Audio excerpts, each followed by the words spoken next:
Fertiliser. Adding मिन्योर का मतलब होता है खाद, फर्टिलाइज़र का मतलब होता है उर्वरक। ठीक है। प्लांट नीड न्यूट्रिशन, प्लांट को हेल्दी ग्रोथ के लिए न्यूट्रिशन की नीड होती है, वो सॉइल से लेते हैं। When crop are growing in the same field again and again, अगर हम एक ही फील्ड में सेम क्रॉप को बार बार उगाएंगे तो उससे क्या होगा, सॉइल में जितने भी न्यूट्रिशन है, जितने भी फर्टिलाइज़र है वो रिड्यूस हो जाएंगे। We can increase the nutrition value of the soil, अगर हमें सॉइल की फर्टिलिटी इंक्रीज़ करनी है तो हमें उसमें मिन्योर या फर्टिलाइज़र ऐड करने पड़ेंगे। ठीक है। तो वो कैसे करेंगे, फील्ड फैलो का मतलब होता है कि आपके इन दिस मेथड, इस फील्ड फैलो में क्या करेंगे, अनकल्टिवेशन मतलब जो बेहद ज़मीन है जहाँ कल्टिवेशन यानी क्रॉप प्रोडक्शन नहीं हो सकता, 1 एंड मोर सीजन। ठीक है। तो microorganism in the soil such as a bacteria decompose and dead and decaying organic material add humus to the soil. तो ये बैक्टीरिया जो भी सॉइल के अंदर रहते हैं, माइक्रो ऑर्गेनिज्म, वो क्या करेंगे, सॉइल के अंदर ह्यूमस का फॉर्मेशन करेंगे। It is a natural method to recover the lost nutrition, improve the soil fertility. तो ये नेचुरल मेथड है जिसके द्वारा हम रिकवर करते हैं न्यूट्रिशन, वो क्या करते हैं, सॉइल की फर्टिलिटी को इंक्रीज़ करते हैं। क्रॉप प्रोडक्शन का मतलब है कि हम बार बार बदल के क्रॉप, ठीक है, the practices of the growing different crop alternatively on the same pieces of the land is called crop rotation।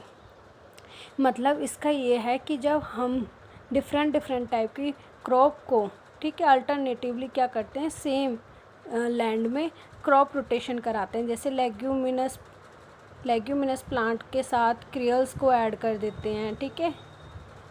तो leguminous plant such as a pea, beans and gram contain certain bacteria called rhizobium. जो rhizobium bacteria है वो क्या कर रहा है, leguminous plant की जो रूट नूडल्स बनाने का काम करता है। Bacteria can fixed atmospheric nitrogen, जो एटमॉस्फेरिक नाइट्रोजन है उसके साथ ऐड करके नाइट्रेट्स बनाता है सॉइल में। ठीक है।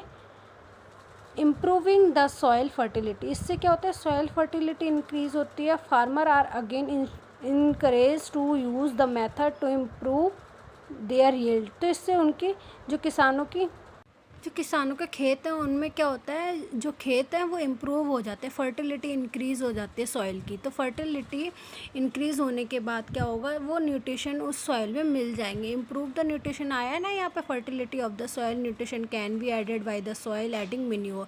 तो मिन्योर का मतलब है हम खाद के रूप में, जैसे कि गोबर खाद हो गई, जैसे यहाँ मिन्योर की डिफाइन बताई है। मिन्योर आर ए नेचुरल सब्सटेंस, ये एक नेचुरल सब्सटेंस है जो कि डिकम्पोजिशन ऑफ वेजिटेबल और एनिमल और वेजिटेबल के डिकम्पोजिशन से बनता है by the action of micro organism. जब माइक्रो ऑर्गेनिज्म इस पर रिएक्ट करते हैं तब मिन्योर तैयार होता है। ठीक है। वो किस किस टाइप का होता है, फ्रेम यार्ड मिन्योर, कंपोस्ट, ठीक है, वर्मी कंपोस्ट, ग्रीन मिन्योर। ठीक है। आगे नेक्स्ट फर्टिलाइज़र का मतलब है, फर्टिलाइज़र कहाँ बनाए जाते हैं, केमिकल सब्सटेंस होते हैं, फैक्ट्रियों में तैयार किए जाते हैं। और इनमें जैसे soil to replace lost minerals lost हो जाते हैं, जैसे एनपीके का मतलब है रिच इन नाइट्रोजन, फास्फोरस और potassium. Urea are commonly use to fertiliser, आजकल यूरिया लगाया जाता है जो कि अब